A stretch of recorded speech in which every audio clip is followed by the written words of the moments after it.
Et voilà, il est 15h38, on arrive dans la dernière ligne droite, mais on a en avant-première, enfin en première exclusivité ici sur Ultrason dans Info Jeune à la radio, Petit Bold.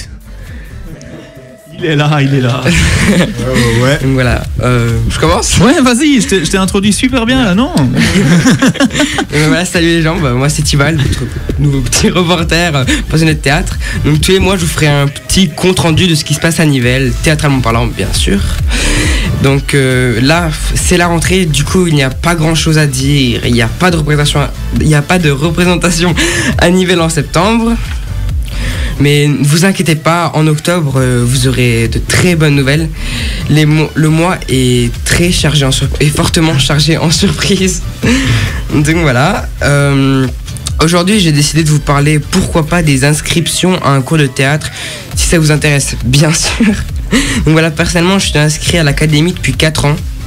Bon, à partir de 12 ans, c'est 60 € pour l'année, mais bon, ça en vaut vraiment la peine.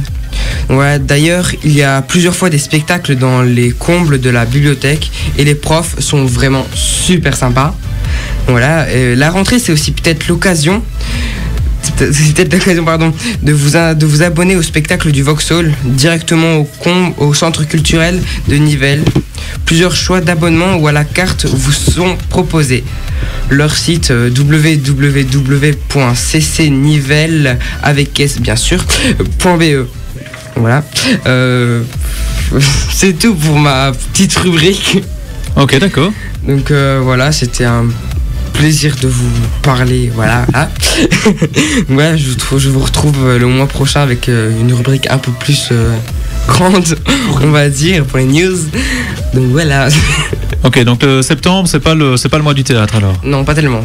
C'est pourquoi? Tu sais plus ou moins pourquoi c'est une période un peu plus vite par rapport aux programmations théâtrales? Il y a une raison ou bien c'est comme ça tombe comme ça cette année? Je pense que c'est parce que c'est peut-être la rentrée, donc les gens n'ont pas vraiment le temps d'aller voir des pièces de théâtre et tout. Donc voilà, après octobre, il y a des pièces de théâtre, c'est plus important. D'accord. Et tu as choisi cette rubrique-là, vu que c'est la première fois, on va peut-être un peu voir pourquoi tu as choisi de faire une rubrique sur le théâtre. Tu as envie de dire un petit peu quelque chose sur toi, sur des spectacles que tu fais, que tu prévois En fait, j'ai pris cette rubrique pour donner peut-être l'envie à des jeunes qui n'osent pas s'y mettre, pourquoi pas s'y mettre, justement. Donc voilà, c'est super sympa et voilà. Ok, et t'as déjà fait des spectacles, t'as déjà fait de la scène? Ah oui, on fait, quand on est jeune, quand on est dans les 2 premières années, je pense, de théâtre, on fait 2 spectacles pendant l'année. Et après, à 3e année, je pense, on en fait 4, vu qu'on a 2 cours de théâtre, donc voilà. D'accord. Les autres, là, ici, Aaron, les filles, théâtre, ça vous parle? Non. À part activité scolaire obligatoire? Ouais, mais on n'en a pas encore fait. Non? Non. Ça vous intéresse pas, le théâtre? Si on me dit qu'on y va, je vais pas dire non, mais... En fait, tu connais pas, c'est ça? J'y vais pas souvent. Donc tu sais pas encore si tu as du plaisir à regarder des pièces de théâtre. C'est parce que moi je dis ça, c'est parce que c'est très tard qu'on a eu dans les programmes scolaires d'aller au théâtre, et donc finalement c'est un art qui n'est pas du tout je vais dire, qui n'est pas du tout présent pendant l'adolescence si tu n'en fais pas, et si tu fais pas partie d'un club ou d'un groupe où il y en a vraiment à proximité. Donc une MJ par exemple qui serait axée théâtre, par exemple à Genneval, je sais qu'il y a une MJ qui fait énormément de théâtre et de jeux de grandeur nature, et donc si tu ne connais pas, si tu n'approches pas ça, le théâtre finalement on sait pas, on connaît pas, et on sait pas si ça peut nous plaire. Donc moi je trouve ça bien que ce soit mis dans les programmes scolaires, et je trouve ça chouette qu'il y ait cette obligation d'y aller, parce que sinon je pense qu'il y a beaucoup de personnes qui n'approchent jamais le théâtre et qui ne voient pas ce plaisir, parce que c'est de la télé mais avec des vrais gens, et donc finalement il y a quelque chose qui se lie, il y a une confiance, parfois ils se trompent, ils bafouillent, etc., et donc tu as la foule qui communique, qui encourage, et donc moi je trouve ça génial, c'est le truc que j'aime bien au théâtre, moi.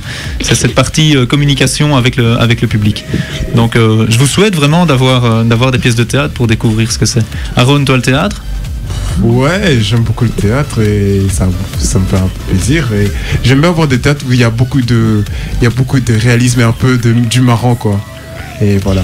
C'est souvent, non? Au niveau théâtral, il y a quand même beaucoup d'humour, même s'il est noir ou s'il est... les pièces sont parfois aussi souvent tristes pour donner une morale à la pièce et tout. Parfois c'est... Voilà, donc parfois c'est vraiment très très triste. Parfois, oui, il y a des pièces où c'est. Moi, j'ai eu la chance de jamais voir de pièces tristes. Ne m'invitez jamais si vous voulez aller au théâtre et voir quelque chose de triste. Même Roméo et Juliette, c'est heureux, c'est gai, non? À la fin, non. Non, à la fin, mais pendant, tu vois, avec Mercutio. En même temps, j'ai vu que le film, hein, j'ai jamais été voir ça. Oh, non, j'ai vu le film aussi, j'avoue, mais. Ok, bah écoute, merci pour ta rubrique, nickel, hein, comme première. Là, moi, je dis chapeau. Non? Oui, moi je dis chapeau aussi. Chapeau bas. Allez, moi j'ai envie de dire, on reste vraiment au nec là, au niveau présentation, au niveau animation. Je trouve qu'on atteint vraiment des sommets cette année-ci. Ça sent bon la saison 3 là. On va vraiment péter la baraque si les filles reviennent devant les auditeurs ici. Ouais, Est-ce que vous pouvez affirmer que vous serez là pour la prochaine? Mais pas affirmer parce qu'on doit voir le travail. Non. Est-ce que tu peux affirmer ici devant tout le monde que tu seras là le mois prochain? J'affirme que je serai peut-être là le mois prochain. D'accord. On va s'en contenter. Voilà, encore un petit quart d'heure d'Info Jeune à la radio. On a un agenda à vous présenter. Et alors, on va vous dire aussi un petit peu plus concrètement comment est-ce qu'on peut vous aider par rapport aux allocations d'études au quotidien à Infor Jeune. Donc, restez avec nous sur Ultrason pour la fin d'Infor Jeune à la radio. C'est la MJ Squad, tin tin la la la la la. C'est la MJ Squad, tin tin tin ta la pa. C'est la MJ Squad, pam pam la pa la la la. C'est la MJ Squad, pam pam pa la la la. C'est la MJ Squad, pam pam pa la la la. C'est la MJ Squad. Et voilà, c'est bien la MJ Squad qui est en direct ici avec Infor Jeune pour vous présenter Infor Jeune à la radio. Donc toujours chaque premier mercredi du mois, prenez bien la date, c'est quand le prochain mercredi du mois, le prochain premier mercredi du mois, ça sera je vais missionner quelqu'un pour trouver la date. Le 2. 2 octobre. Le 2 2 octobre? Le 5 octobre. Le 5 octobre, voilà, le 5 du 10. Ça va? Ouais. Vous notez ça à l'agenda, les filles? C'est parti. Vous demandez déjà vos mots d'excuses pour pas aller à l'école le matin, pour préparer vos rubriques, etc. Voilà, vous avez un travail maintenant, mais le matin. Ouais, c'est bon, 4 heures. Ah ouais, non, de toute façon, Noémie, c'est parce qu'elle veut pas à l'école le mercredi Mais matin. si, oh. Ça sera pas Mais les bon. vacances. Mais bon. Plus le 5 octobre, non? Ouais, j'ai l'impression qu'on sera en vacances. Ouais. Mais ça, c'est bien les vacances. Tout le monde peut écouter, tout le monde peut écouter alors. Tranquillement, au soleil. Étant donné. Soleil. Ou pas. Soleil.